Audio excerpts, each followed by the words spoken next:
Hello. Hello. Excellent. Excellent.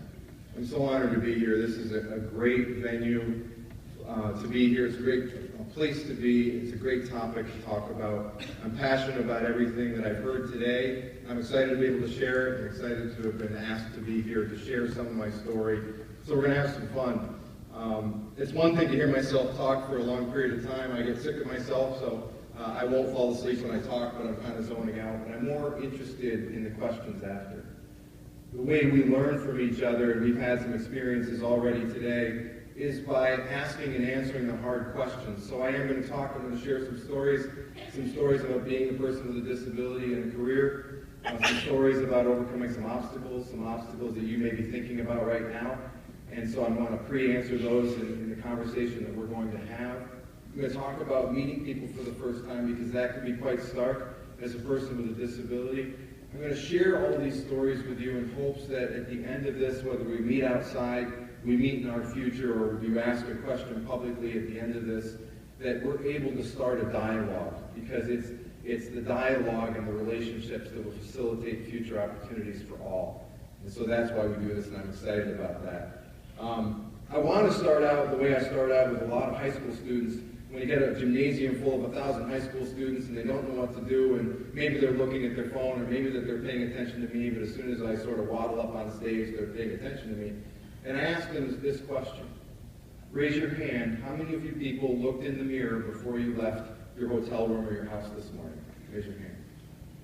What were you looking for when you looked in the mirror this morning?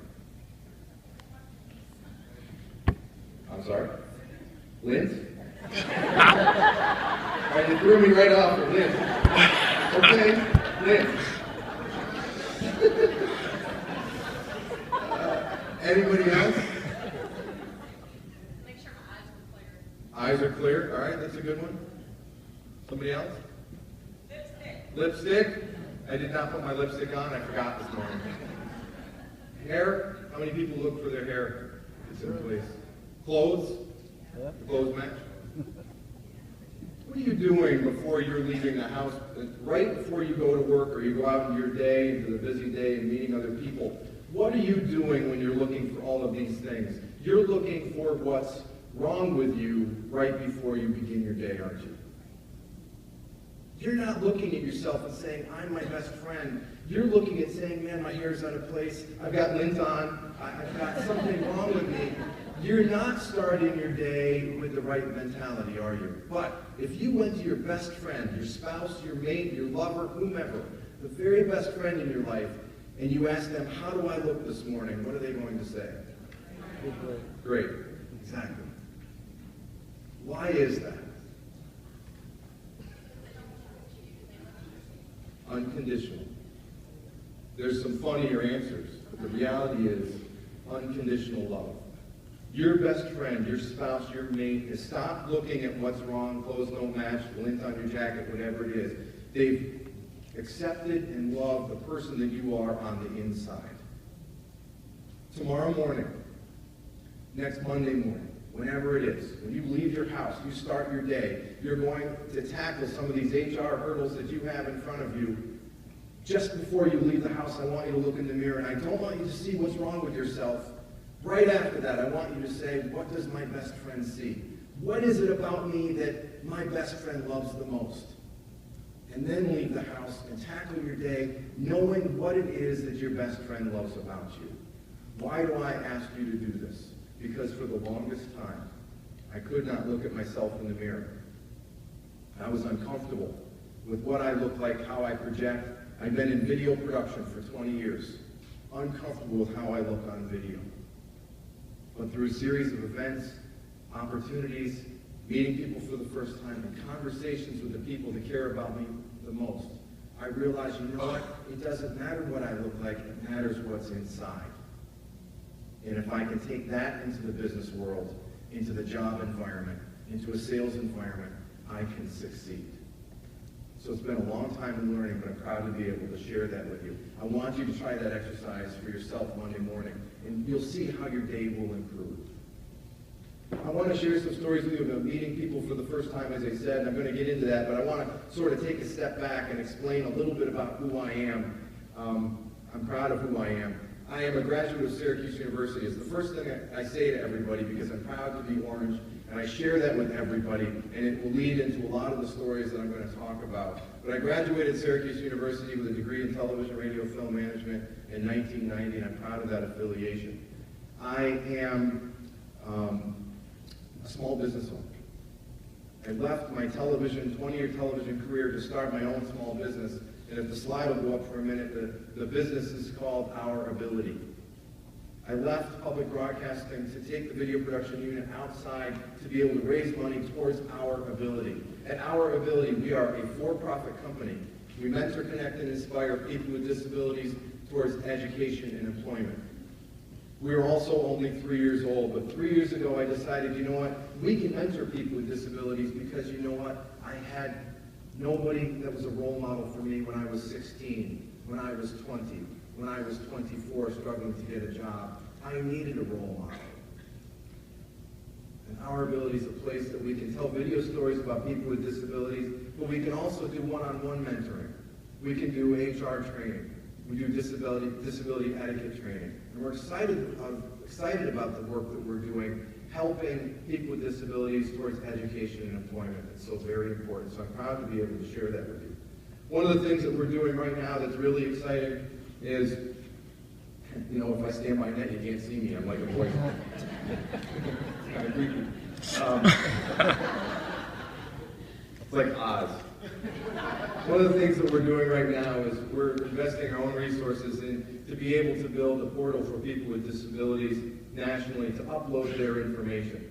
Again, if you go back to me when I was 16 and I was at a really nice prep school in New England, I could have used something like this to find my next step in my education. Or after I was at Syracuse University, I could have used something like this. So I wanted to build a place on our website where people can upload their profile. Why? Because how many times have you heard about the question, what are your strengths and weaknesses toward a certain position? But when you ask me, what is my weakness towards a certain position, what are you really asking, but you're not asking? You're not asking about my ability. So I wanted to be able to have a place where I can upload my profile, I can upload my skill set like every other resume builder, but then it quantifies my ability.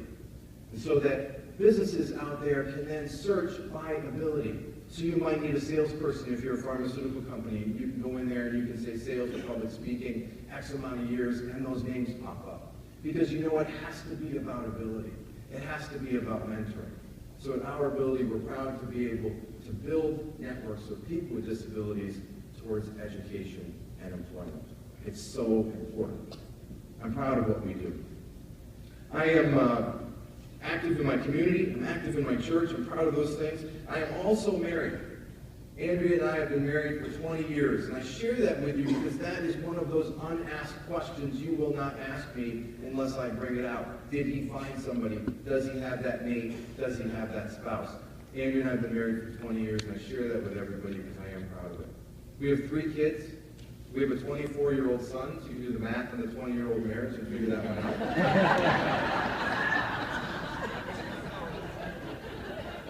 He hates when I do that, too. We have a 16-year-old daughter who is a junior in high school, and she's starting to look at colleges right now, and I'm awfully proud of my daughter. She is growing up right in front of my eyes, and she's a great young woman. And she's going to be her own leader in time, and I'm really proud to see that. And we have a 10-year-old son, Owen, who is in 5th grade, and he's also very active, and he plays youth hockey. So we're all over the Northeast for 6 months a year in different ice rinks watching his hockey games, and we enjoy it very much. Maybe we weren't smart anywhere along the way, 24, 16, and 10, but we're awful proud of our children. And I share that with you because that is one of those unasked questions. Did he have a family? I'm also, as is kind of obvious to most of you that can see me right now, I am a congenital amputee. I was born with an amputation. I was born with limb loss. So I think most of you can see me right now, but if you can't, to understand it, my arms end at where your elbows are. No elbow, no forearm, no hand, no wrist, no fingers. But I can tell you I am blessed to have this body. I'm blessed to be the person that I am. In the ends of my arms, I'm blessed to have the sensation of what it would be like to have hands. So I'm moving the muscles in the ends of my arms right now, if you can see me in the front. I'm moving the muscles that would have turned into hands. So right now in my own mind, I have the sensation of what it would be like to point at you, or make a fist, or give the middle finger driving. I'm sorry, I'll do it over here. I'm blessed to have the sensation of what it would be like to have hands. And I wouldn't trade it with anything, because I do understand in my mind what it would be like. The end of my arms, you'll notice if you get up close that I've got these sort of fatty tissues that would have turned into thumbs. And I held a business card earlier with it, and I didn't even realize I was doing it, and I noticed that it was being noticed. But the end of my arms, they would have been thumbs, and they didn't turn out to be thumbs. They turned out to be these sort of fatty tissues. But my college roommate at Syracuse University, freshman year, you have to understand, he is maybe one of the most successful people I know.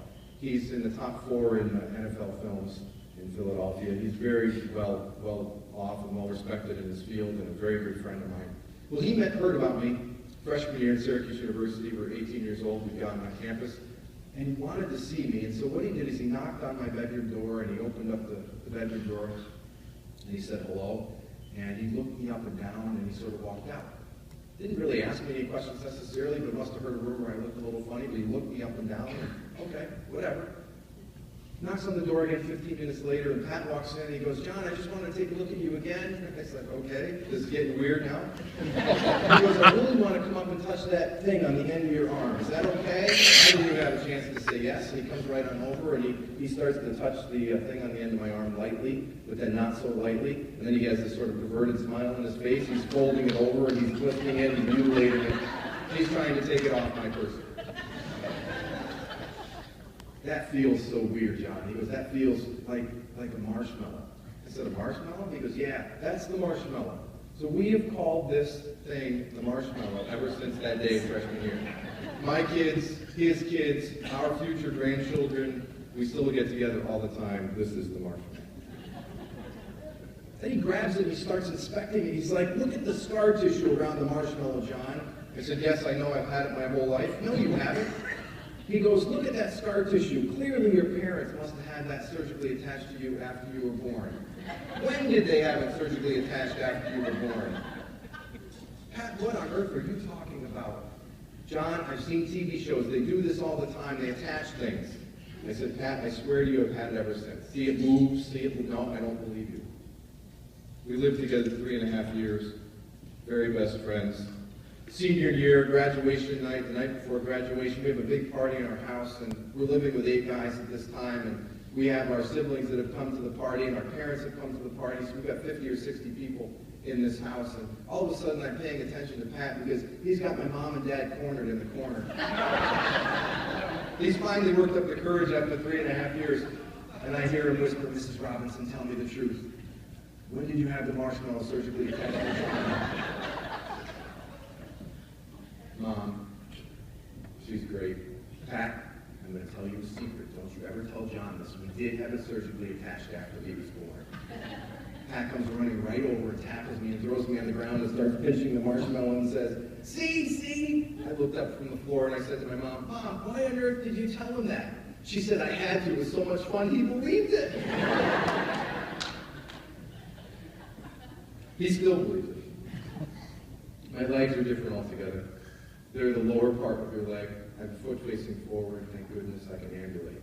I can put on a shoe. I can walk.